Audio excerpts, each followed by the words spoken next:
దావీదు ఏం సెలవిస్తున్నాడంటే, అప్పటి వరకు ఎన్నో కృపల్లోనూ శత్రు భయం చేత ఎంతగానో భయం చెందుతా భయపడుతా తిరిగిన వ్యక్తి ఒకానొక సమయంలో దేవుడిని ఆశ్రయించిన సమయంలో దేవుడు ఆయన యందు దయ ఉంచి ఆయనకు న్యాయం తీర్చి రాజుగా సింహాసనాన్ని ఇచ్చాడన్నమాట.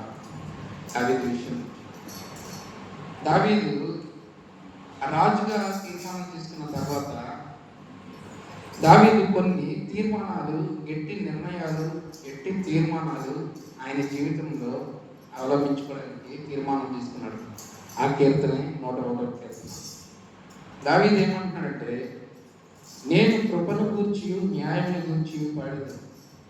దేవుడు మన విషయంలో ఎన్నో న్యాయములు తీరుస్తూ ఉంటాడు, కానీ మనం అవి పట్టించుకోము, చూసుకోము. దేవా నాకు శ్రమ వచ్చింది, నన్ను కాపాడని కోరుకుంటాం. దేవుడు న్యాయం చేస్తాడు, కానీ దాన్ని లెక్క చేయము, మర్చిపోతాం అందరితోనే. దావీదు అలా మర్చిపోలేదు. దేవా, నా విషయంలో నీవు ఎన్నో కృపలు చూపించావు, నా విషయంలో నువ్వు ఎంతగానో న్యాయం చేసావు. నేను శ్రమల్లో ఉన్నప్పుడు నన్ను కాపాడావు. నేను శోధనలో చిక్కుపోయినప్పుడు ఎవరు నన్ను విడిపించిన సమయంలో నీవు నన్ను విడిపించావు. దాన్ని బట్టి నేను స్తుతిస్తున్నాను, దాన్ని బట్టి నేను నిన్ను కీర్తిస్తున్నాను అని దావీదు ఎంతగానో స్తుతిస్తున్నాడంట దేవుడు. మన విషయాల్లో మనం చూసుకున్నట్లయితే మనం ఏనాడు కూడా స్తుతించాం, ఏనాడు కూడా కీర్తించాం. ఒక ఆదివారం సంఘానికి వెళ్ళాలి, దేవుని వాక్యం వినాలి, మళ్ళా ఇంటికి వెళ్ళాలి, తినాలి, సంతోషం ఉండాలి, ఎంజాయ్ చేయాలి. ఇదే పరిస్థితుల్లో మనం జీవిస్తాం. కానీ ఆయన మనకు చేసిన న్యాయాన్ని బట్టి మనం కీర్తించలేము, స్తుతించలేము. అలాగే కింద వచ్చిన చూసినట్లయితే, నిర్దోష మార్గమున వివేకంతో ప్రవర్తించదను, నీవు ఎప్పుడు నా ఎద్దకు వచ్చేదవు. దేవుడు కోరుకుంటున్నాడు, దావీదు కోరుకుంటున్నాడు అన్నమాట. దేవా, నీవు ఎప్పుడు నా ఇంటకు వస్తావు, ఎప్పుడు నా హృదయంలోకి వస్తావు అని ఆహ్వానిస్తున్నాడు అన్నమాట. మన పరిస్థితుల్లో మనం చూసినట్లయితే ఎప్పుడు మనం దేవుణ్ణి ఆహ్వానించే వాళ్ళకే ఉండాలి. దేవా, నా హృదయంలో ఎన్నో కలతలు ఉన్నాయి, నా హృదయంలో ఎన్నో ఇబ్బందులు, నా హృదయంలో ఎన్నో పాడైన తలంపులు ఉన్నాయి, అవి నేను విడిపించలేకపోతున్నాను, నా వల్ల కావట్లేదు, ఒక మనిషిగా నేను వాటిని చేయించలేకపోతున్నాను. నేను ఒక తీర్మానం తీసుకున్నాను ఈరోజు. దేవా, నేను ఈ పాపం చేయకూడదు అనుకుంటున్నాను. దేవా, నేను దుష్టుల ఆలోచనలో వెళ్ళకూడదు అనుకుంటున్నాను. దేవా, నేను భక్తిహీన మార్గంలో నిలవకూడదు అనుకుంటున్నాను. కానీ ఈరోజు నా ఆలోచన రేపు ఉండలేకపోతున్నాను. నా తలంపులకి, నా ఆలోచనలకి, నా మనస్సుకి నేను సెట్ అవ్వలేకపోతున్నాను ప్రభా. మనం ఎప్పుడైతే మన హృదయాంతరంగంలో మనం ఎప్పుడైతే తలంచుకొని దేవుడిని ఆహ్వానిస్తామో అప్పుడు ఆయన మన జీవితంలో న్యాయం చేస్తాడు. మన హృదయంలో ఆయన ఎప్పుడైతే మనం నింపుకుంటామో మన జీవితానికి ఒక ఆదర్శకరంగా, ఒక మార్గదర్శిగా మనమే నిలబడేలాగా ఉంటాం. మనము దేవుని ఎప్పుడైతే మన ఇంటికి ఆహ్వానిస్తామో అప్పుడు మన సమస్యలన్నీ తీరుతాయి, మన ఇబ్బందులన్నీ తీరుతాయి. అయ్యా, ఎందుకు తీరాలి, ఆయన నన్ను కన్నాడు కదా, ఆయన తీర్చలేడా అని మనం రివర్స్లో మాట్లాడవచ్చు. కానీ ఎప్పుడైతే దేవునికి విధేయత కలిగి దేవుని యొక్క నమ్మకమైన దాసులు వలె మనం ఎప్పుడైతే జీవిస్తామో అప్పుడు మనకి సమస్తమైన కార్యాలు ఆయన చేయడానికి ఆయన సంసిద్ధుడై ఉంటాడన్న వాక్యం సెలవిస్తుంది. దావీదు విషయంలో కూడా అదే జరిగింది. దావీదు కూడా ప్రతి దానిని ఒక నిర్ణయంగా తీసుకొని, ఒక తీర్మానంగా తీసుకొని, ప్రభువా, ఇక్కడ 6వ వచనంలో కూడా మనం చూసుకున్నట్టు 5వ వచనంలో, అహంకార దృష్టి గల వారిని, గర్వించిన హృదయం గల వారిని నేను సహింపను. ఇలాగ ప్రతి దాన్ని ఒక తీర్మానంగా తీసుకున్నాను. ప్రభువా, దుష్టులు మాట్లాడుకుంటున్నారు, వాళ్ళ మధ్యలో నేను చూడను.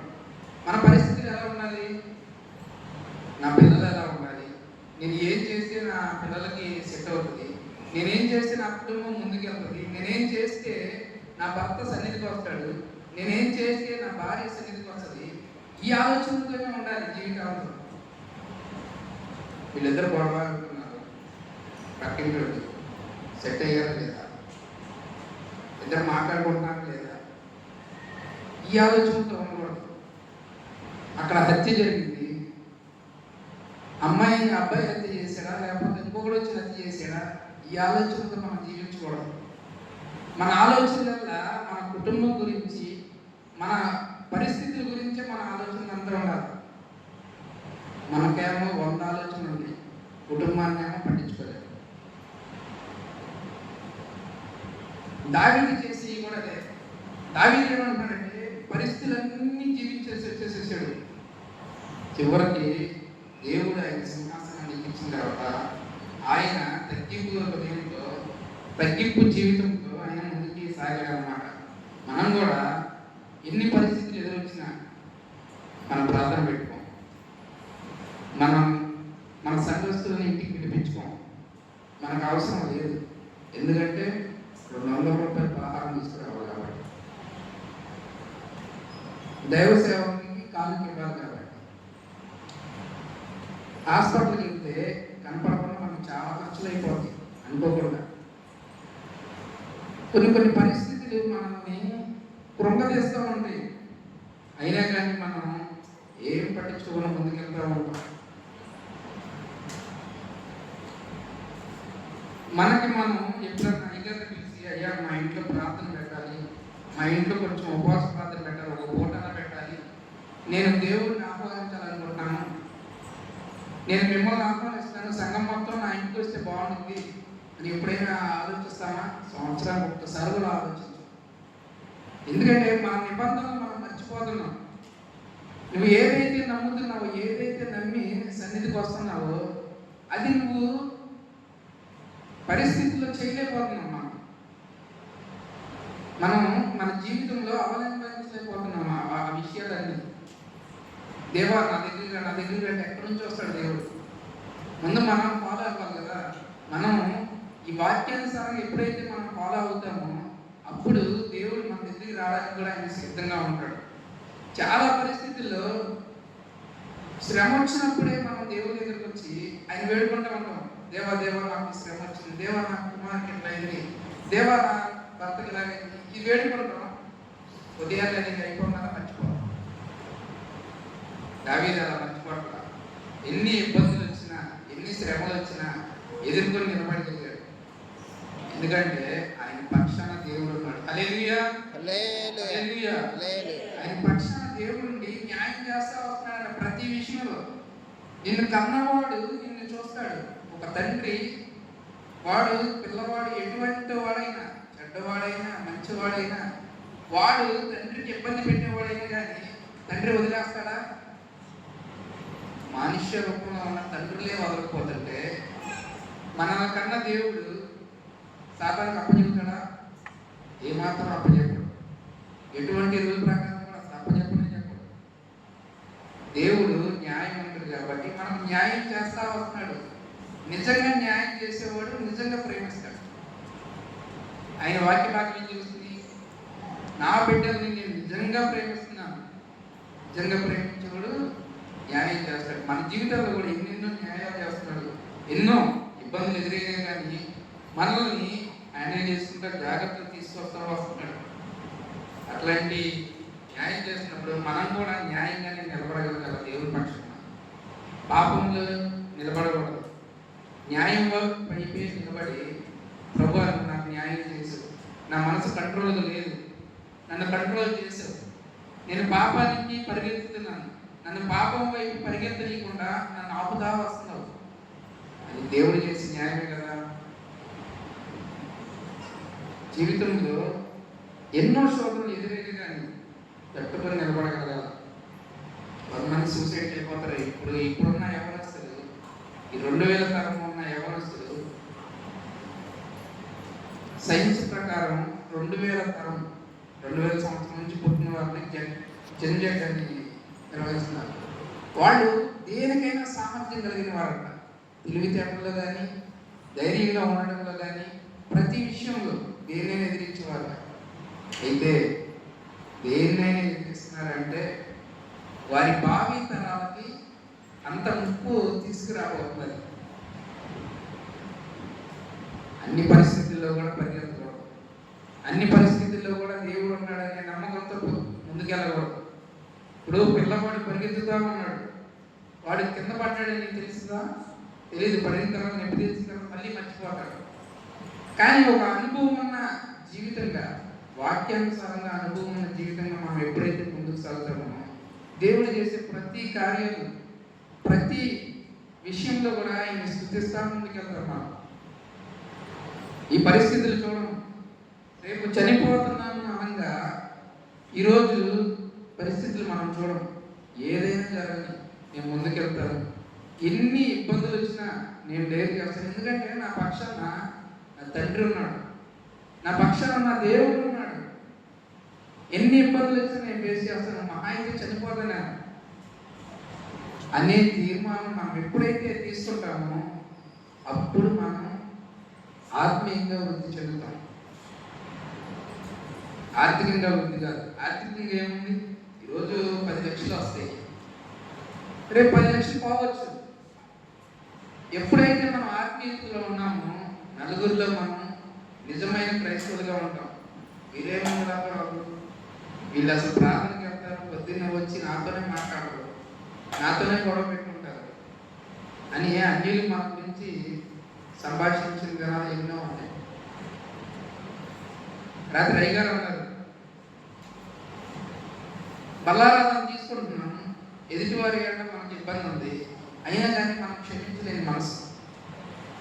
ఏముందిలే, ఎవరికి ఏం కావట్లేదు కదా అనుకోవచ్చు. ఒక టైం వస్తుంది. ఆ రోజు దెబ్బతిన్న రోజు ఎందుకు ఈ తప్పులు చేసామని మనం బాధపడతా ఉంటాం. ఎదుటివారిని ఏమో క్షమిస్తాం. ఏమో రేపు చనిపోతామేమో, ఈరోజు వారితో మాట్లాడితే ఏమైంది?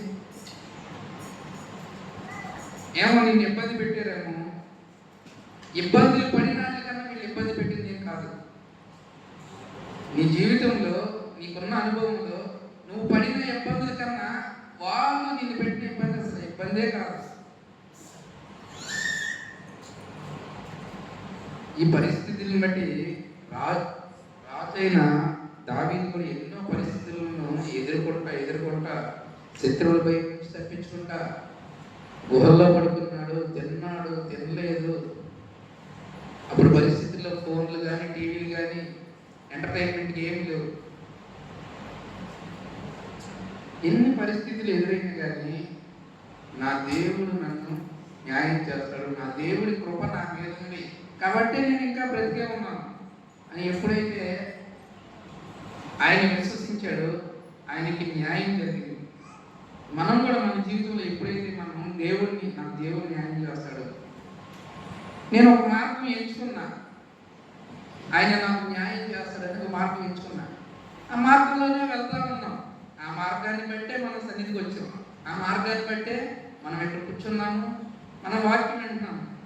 లేదనుకో ఏ పుట్టతో రాయకో మనం మొక్కుకుంటున్నాం. సజీవుడైన దేవుడిని మొక్కుకుంటున్నాం కాబట్టి మనం ఆ మార్గంలోకి వచ్చాం. మనం ఒక తీర్మానం తీసుకున్నాం, ఓకే నేను బ్రతుకున్నంతకాలం ఈయనే నమ్మాలి, నేను బ్రతుకున్నంతకాలం ఈయన నాకు న్యాయం చేస్తాను కాబట్టి ఈయనే నమ్ముతాం.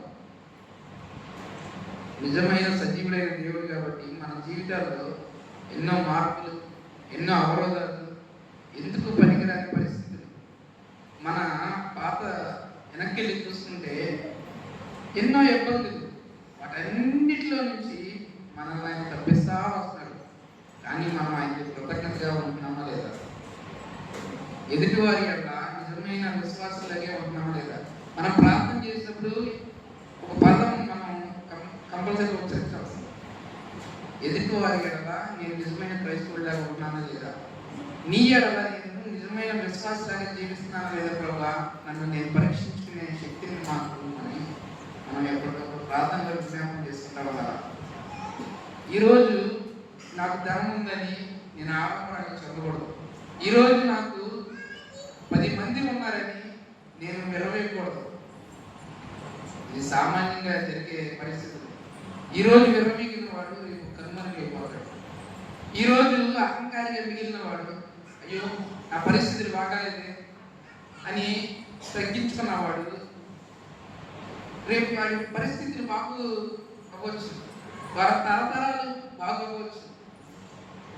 వాక్య భాగం ద్వారా ఎప్పుడైతే మనం వాక్యాన్ని చదువుకుంటా చిన్న చిన్న మాటలు ఎక్కువ గుర్తుపెట్టుకు వస్తుందా, చిన్న చిన్న మాటలు ఓకే నేను దేవుని సన్నిధికి వెళ్తున్నాను, ఆయన నాకు న్యాయం చేస్తాను అంటున్నాడు. ఆ న్యాయాన్ని నేను స్వీకరించగలుగుతున్నానా, స్వీకరించలేకపోతున్నానా? ఆ న్యాయం నా దాకా వస్తుందా, రావట్లేదా?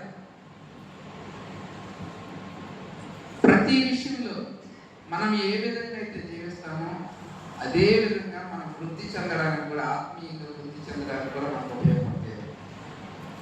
ఆ చిన్న చిన్న మాటలు నాకు బైబిల్ చదవడం రాదయ్యా, మీరే ఏదో చెప్పండి అంటామన్నారు చాలా మంది. ఎందుకంటే మనం చదువుకోలేదు కాబట్టి ఏదో ఒక మాట్లాడతారు, అయ్యా నాకు ఏం తెలియదు, ఏదో జరిగిపోతుంది, జీవితం అట్లా సాగిపోతుంది.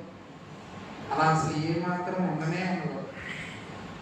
మనకు తెలిసిన ఒక మాట అయినా జీవిస్తున్నాగా, పెళ్లి చేస్తున్నాగా, పిల్లలను కన్నాగా, వారిని పోషించాలిగా, ఇవన్నీ తెలుస్తున్నాయిగా. వాక్యం కూడా చిన్న చిన్న మాటలు కొన్ని వినికిడిలో ఉంచుకొని వాటిని బట్టి మనం ఫాలో అయ్యామనుకోండి, దేవుడే మనకు న్యాయం తీరుస్తాడు, దేవుడే మనకు కృపిస్తాడు, దేవుడే మనకి ప్రతి ఒక్కటి సమస్తాన్ని నెరవేరుస్తాడు. దేవుడి చిన్న మాటలు మనం వినికిడిలో ఉంచుతున్నాడు.